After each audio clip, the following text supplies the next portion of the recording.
நெஞ்சுக்குள்ளே இன்னாருன்னு சொன்னால் புரியுமா? அது கொஞ்சி கொஞ்சி பேசுறது கண்ணில் தெரியுமா?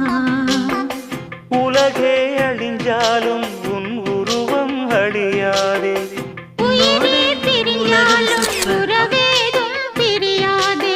உண்ணாமல் உறங்காமல் உன்னால் தவிக்கும் பொண்ணு மணியின் நெஞ்சுக்குள்ளே இன்னாருன்னு சொன்னால் புரியுமா? அது கொஞ்சி கொஞ்சி பேசுறது கண்ணில் தெரியுமா? நெஞ்சுக்குள்ளே